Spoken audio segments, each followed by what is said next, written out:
Lingian na yung mga tapad sa idjolodyo, pati sa tubangan, tapos lang ana, God bless you.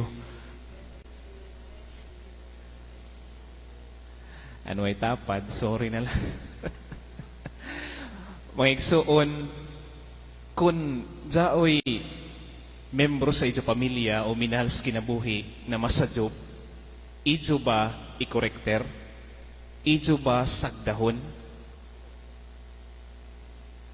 Si Jesus sa ato ebanghelyo kuman, nagtudlo sa ato sa isa kamatang sa paghigugma na panayag sarakan kuman makitaan bisan pa sa bayay. And that is tough loving.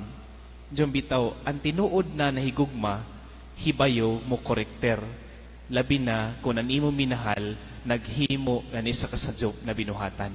Pananglitan, kung nahibayo kita na nato anak sadyop na binuhatan, dili ba katungdanan man nato nidyo ba kaya may ako anak inidyo na sagdahon.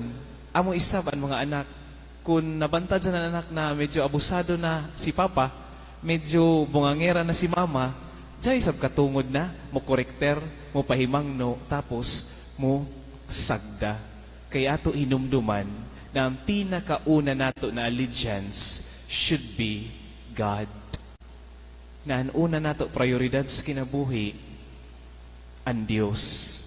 Si San Buenaventura, kansang kapistahan nato tag-celebrar kuman, sa tibuok ni sa kinabuhi, arang kahamok ni na tagsuyat, isip obispo o doktor sa simbahan.